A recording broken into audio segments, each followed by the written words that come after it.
Bonjour, donc aujourd'hui on va parler d'une partie de notre production qui est un petit peu spécifique, qui est la partie des plantes d'intérieur utiles.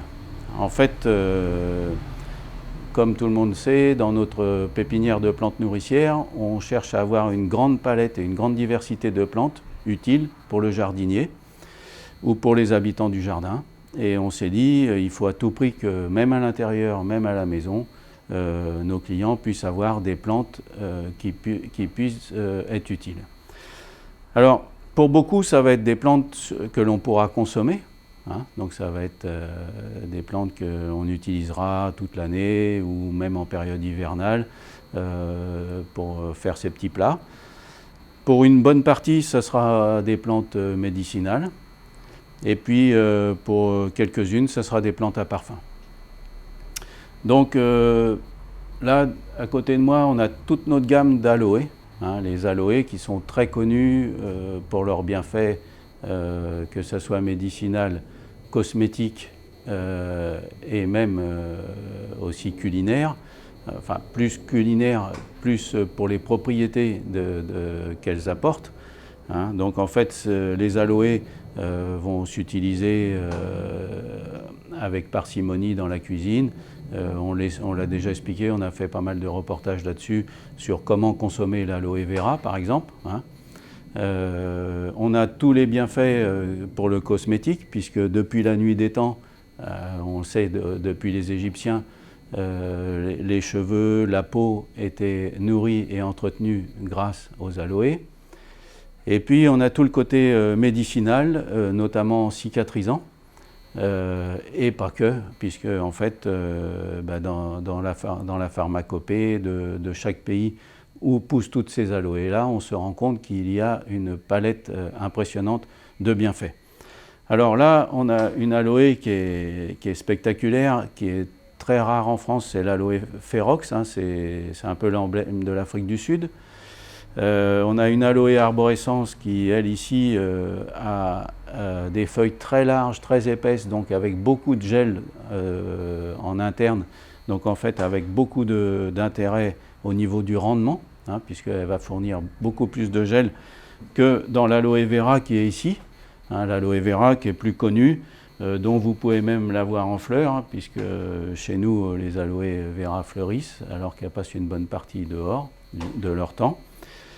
Et là, on a l'aloe dichotoma, qui est une variété encore plus rare, qui, à l'état sauvage, dans les forêts primaires d'Afrique du Sud, forme des arbres qui peuvent atteindre 200 à 300 ans en âge, et avec des diamètres de tronc énormes, qui font plus d'un mètre à 1,20 m, voire 1,50 m pour les plus anciens dans les aloés. Donc ça, c'est toute cette gamme-là qui va pouvoir être mise en intérieur en hiver, mais en été pourront être sorties à l'extérieur ou même maintenues dans des serres froides. En fait, quand on parle de plantes d'intérieur, on parle de plantes qui ne peuvent pas supporter nos hivers chez nous. Sauf quelques régions privilégiées de France qui pourront maintenir toutes nos plantes que nous présentons ici dans leur jardin, mais ça va être le littoral de la Côte d'Azur, un petit peu sur la côte atlantique, ou bien abrité dans les centres-villes, parce qu'à Paris même, je connais certains clients qui arrivent à garder des plantes que chez nous, à la pépinière, on ne peut pas tenir. Ensuite, comme elles ne peuvent pas passer l'hiver chez nous, on va devoir les rentrer. Alors, on les rentre en priorité à l'intérieur, chez nous, dans un endroit bien lumineux et chauffé. Et puis, si on n'a pas la place, on peut les mettre aussi dans ce que l'on appelle des serres froides, c'est-à-dire des vérandas. Même si elles ne sont pas chauffées, l'important c'est qu'elles soient hors gel. Pour pouvoir préserver la plante en végétation ralentie, on aura juste à veiller à ce que les arrosages ne soient pas trop importants. Plus il fait froid, moins on arrosera. Et à ce moment-là, elle pourra passer le cap à partir du moment qu'il ne gèle pas. C'est ce qui se produit chez nous, puisque nous, en bio, on n'a pas le droit de chauffer nos serres. D'abord, on a très peu de serres. On a juste des tout petits espaces pour faire nos semis qui sont maintenus hors gel. et nos tunnels qui ne sont pas du tout chauffés, dans lesquels on maintient nos agrumes. Alors les aloés, il y a aussi une plante qui s'en rapproche, qui longtemps a été confondue avec l'aloé, c'est la bulbine. Hein. C'est une plante qui est très ornementale parce que ses feuilles sont très fines, une floraison 12 mois sur 12, hein, des petites fleurs jaunes, et qui a l'avantage de produire beaucoup de feuilles, et donc bien plus facile à utiliser fréquemment. C'est un petit peu la trousse à pharmacie de la maison pour tout ce qui est blessures, cicatrisation et autres. Et elle produit toujours des feuilles et des fleurs. Alors, ensuite, on va avoir des plantes qui vont être plus douces, hein, que l'on utilisera en tisane ou en culinaire. On a beaucoup de cuisiniers, restaurateurs, chefs qui viennent chez nous pour chercher des idées, des nouveautés. Alors dans les plantes douces, il y en a une qui est bien connue, c'est la stevia, qui est plus marquée, qui est assez marquée en arôme de sucre. Et une qui est un petit peu moins connue, c'est la verveine douce des Aztèques, hein, ou l'Hypia. Elle s'appelle l'Hypia dulci. Alors elle va être moins marquée en arôme de sucre que la stevia. Elle va avoir une très belle floraison qui pratiquement toute l'année aussi, un port qui va retomber en cascade, donc très intéressant à la maison pour avoir une potée qui soit un petit peu mis en hauteur, pour avoir cet effet retombant, avec une floraison permanente. Alors, elle s'utilise en tisane, comme on fera avec la stevia, soit en feuilles fraîches, soit en feuilles sèches, mais nous, on aime bien aussi la conseiller en plante condimentaire, donc à insérer dans les salades, que ce soit des salades salées ou sucrées. Et le côté frais, mentholé, réglissé et sucré de la Lypia va vous apporter toute une gamme d'arômes qui va être assez surprenant, aussi bien avec du salé comme du sucré. La petite cerise sur le gâteau, c'est le petit bonbon, puisqu'en fait son jeune bouton floral, c'est un vrai petit bonbon. Vous le détachez, hein, et vous le mettez en bouche. Donc à sucer, à mâcher, par exemple en ce moment quand il fait chaud, ça vous permet de saliver. Et quand on n'a pas un peu d'eau sous la main, ça nous permet, nous, à la pépinière, d'attendre d'aller chercher la bouteille d'eau. Voilà. Donc ça, ce sont les plantes douces. Ici, on a une sauge. Donc c'est ce qu'on appelle la sauge cassis. Pourquoi? Parce que cette plante-là, sa feuille a des arômes de cassis et sa fleur est pourpre comme le cassis. Voilà, violacée. Donc c'est une plante qui ne supportera pas notre hiver, mais par contre, une fois hivernée, même dans une serre froide, n'arrêtera pas de fleurir. Vous pourrez venir récolter quelques feuilles pour additionner à une salade composée ou même faire une tisane. Alors pour toujours étendre la gamme de plantes d'intérieur utiles, eh bien, on a notre collection de basilic perpétuel sur lequel on a déjà été plusieurs fois primé.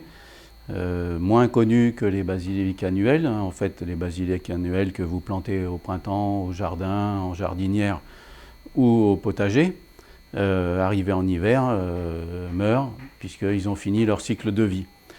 Nous, on a sélectionné des basiliques qui sont vivaces.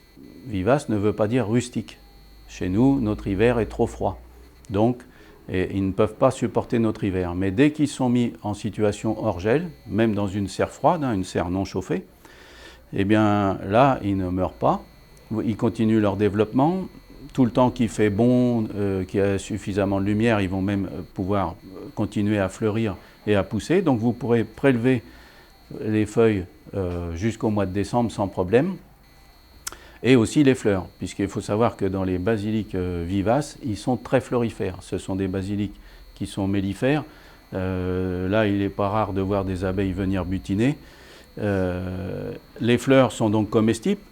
On va se servir des fleurs que l'on va détacher pour parsemer les plats juste au moment de servir, de façon que sur un plat salé, la vinaigrette ne cuise pas la fleur. Sur une verrine, on viendra déposer juste au moment de la présenter. Et sur un plat sucré, pareil, un sorbet ou autre, un gâteau au chocolat, vous viendrez détacher les fleurs de basilic que vous pourrez même mélanger avec quelques feuilles ciselées finement et vous verrez, l'effet sera assuré. Donc ces basilics-là, là on a le basilic blanc, on a le basilic du Kenya qui est plus mauve, là ici celui de Crimée.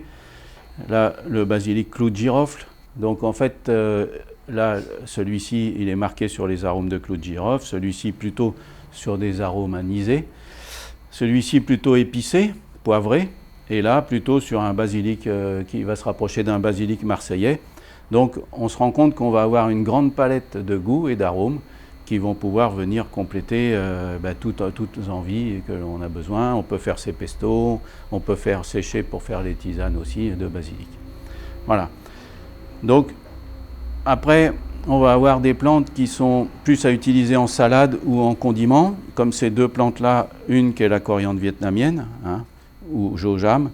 En fait, la coriandre vietnamienne n'a rien à voir avec celui qu'on appelle le persil arabe, la coriandre classique, mais très aromatique et surtout qui a une durée de vie perpétuelle, puisque vous savez tous que la coriandre classique, 2 mois, c'est le grand maximum qu'elle peut tenir, après elle fleurit et monte à graines. Celle-ci, c'est une plante qui va être très généreuse, qui va devenir énorme, que l'on pourra mettre dans sa cuisine de façon à toujours avoir ça sous la main. Elle va retomber en cascade. Vous pouvez la mettre aussi bien dans les plats chauds. Au Vietnam, il y a beaucoup de recettes dans les soupes, mais elle se mange aussi sur des viandes froides, en crudité. En fait, une fois qu'on a pris l'habitude de son goût, qui est assez exceptionnel, un petit peu iodé, et très, très vif et un petit peu poivré, c'est remarquable. Donc cette plante-là, si on la sort, elle préférera les parties ombragées du jardin. Par contre, à l'intérieur, un endroit bien lumineux, tout comme la plante champignon, qui s'appelle Regia. On a été primé pour cette plante-là. Donc c'est une plante qui a le goût de champignon de Paris, qui est originaire de Nouvelle-Guinée. Elle peut se manger quand on en a beaucoup cuite, comme en Nouvelle-Guinée. Ils vont la consommer en braide ou en épinard. Et puis chez nous, comme on n'en a pas des grosses productions, on va la consommer crue, été comme hiver. Elle va apporter son côté vitaminé et son côté frais dans un mesclin de salade. Quand vous êtes un petit peu en rupture de salade en hiver, vous détachez quelques feuilles que vous mettez ou pour présenter ou accompagner un plat.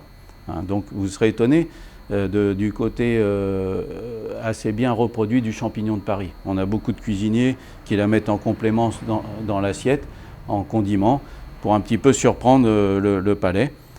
Alors elle aussi au jardin, elle préférera la mi-ombre. Dans quelques temps, là, dans un petit mois, elle va commencer à fleurir. Vous verrez des fleurs bleu ciel qui vont se détacher sur son feuillage vert luisant. La fleur est aussi comestible, mais bon, il y en a tellement peu qu'on préfère les laisser pour son côté déco. Alors on se rend compte que toutes ces plantes-là vont aussi être très décoratives. En voici une qui va, elle, avoir un côté tout aussi décoratif. Là, elle a fini sa floraison, mais son feuillage est magnifique. Et là, ça sera une plante qu'on utilisera pour son côté parfumé, puisque c'est le patchouli. Le patchouli qui a donné le fameux parfum des années 60, des hippies, qui est toujours à la mode.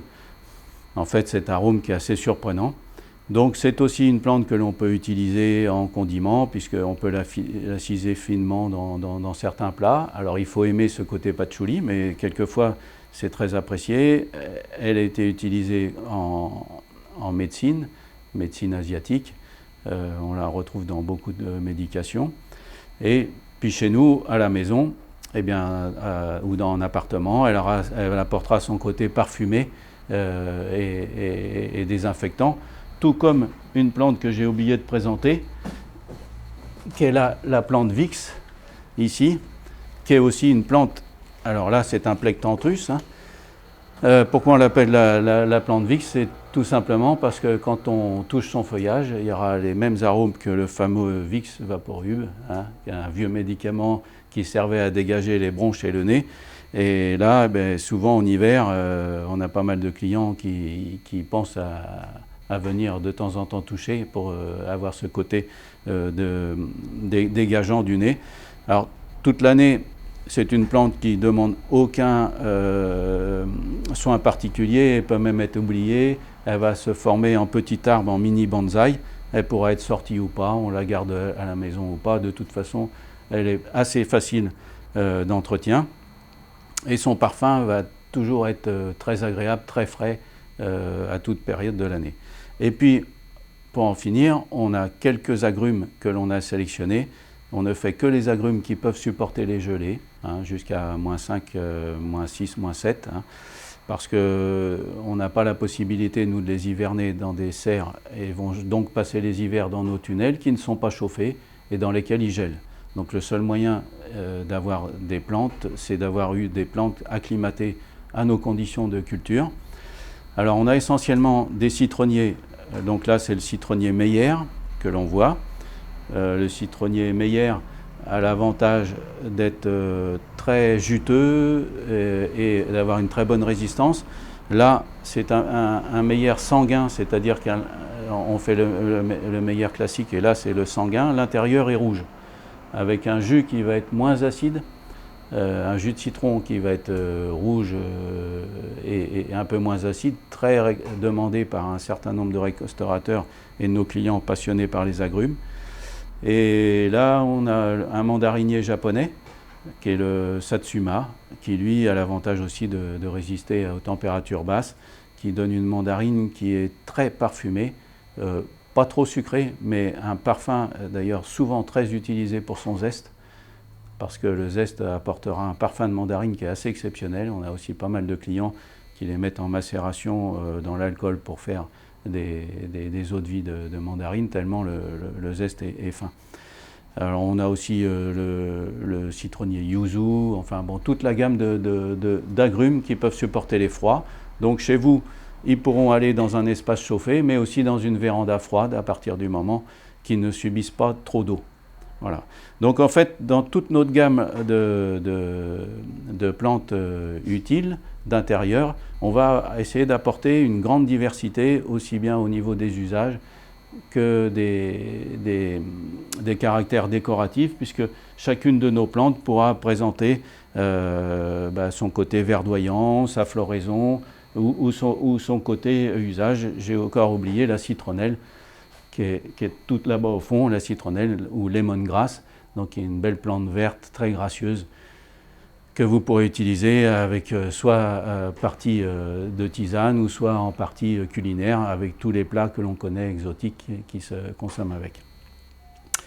Donc je voulais vous présenter cette petite partie de notre production qui est la gamme des plantes d'intérieur utiles. Et puis on se dit à bientôt sur jardin.info.